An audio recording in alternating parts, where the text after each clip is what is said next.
Welcome to Prabhava's kitchen. Friends, இன்றைக்கி ரொம்ப டேஸ்டியான ஹெல்த்தியான ஒரு லட்டு செய்ய போகிறோம். இது செய்கிறதுக்கு ஒரு 3-4 நிமிஷமே போதும். இதுக்கு நான் ஃபஸ்ட்டு ஒரு பாத்திரத்தில் 2 கப் அளவுக்கு மெல்லிசு அவல் எடுத்துருக்கிறேன். இந்த அவலில் தண்ணியை ஊற்றி ஃபஸ்ட்டு நல்லா வாஷ் பண்ணிக்கலாம். இப்படி பண்ணுறதுனால உமி மாதிரி இருக்கிற டஸ்ட்டெல்லாம் போயிடும். இதை வாஷ் பண்ணிவிட்டு இதை வடிகட்டிக்கலாம்.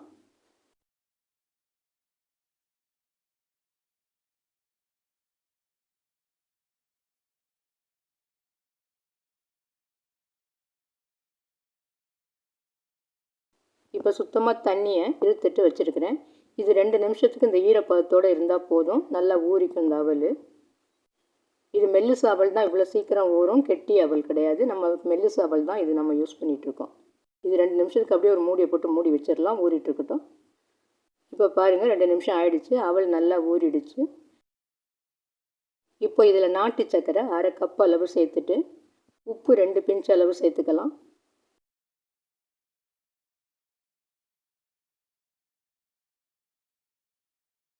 அடுத்து துருவின தேங்காய் 1/2 கப்பு சேர்த்துக்கலாம்.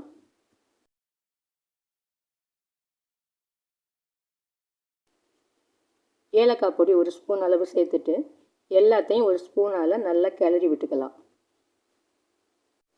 இது எல்லாத்தையும் ஒன்றா மிக்ஸ் ஆகிற மாதிரி நல்லா கிளறி விட்டுட்டு நம்ம இப்படியே புட்டு மாதிரி கூட சாப்பிடலாம். நல்லா டேஸ்டியாக இருக்கும்.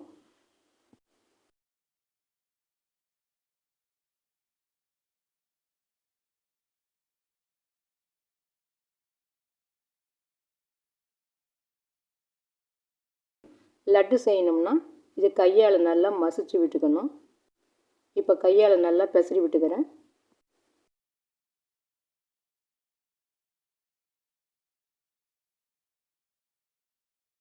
இந்த சமயத்தில் நெய் ஒரு 1/2 டீஸ்பூன் அளவு சேர்த்துக்கலாம். நெய் சேர்க்கறதுனால லட்டு நல்ல வாசமாகவும் டேஸ்டியாகவும் இருக்கும். இப்போ நெய் சேர்த்ததுக்கப்புறம் நல்லா பிசைஞ்சு விட்டுக்கலாம்.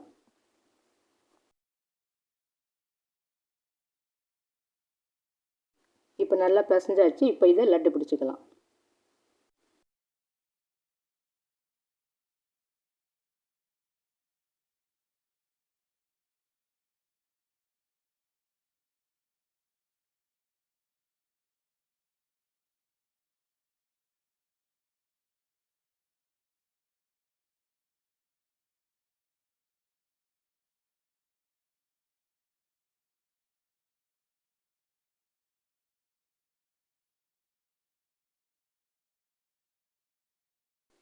இப்போ எல்லா லட்டும் பிடிச்சி வச்சாச்சு. பாருங்கள், நல்ல சாஃப்டாக டேஸ்டியான இந்த லட்டு குழந்தைங்கள்லேருந்து பெரியவங்க வரைக்கும் எல்லாருக்கும் ரொம்ப பிடிக்கும். ரொம்ப ஹெல்த்தியானதும் கூட. இந்த டிஷ்ஷு பிடிச்சிருந்ததுன்னா லைக் பண்ணுங்கள், ஷேர் பண்ணுங்கள், மறக்காமல் சப்ஸ்கிரைப் பண்ணுங்கள். நன்றி.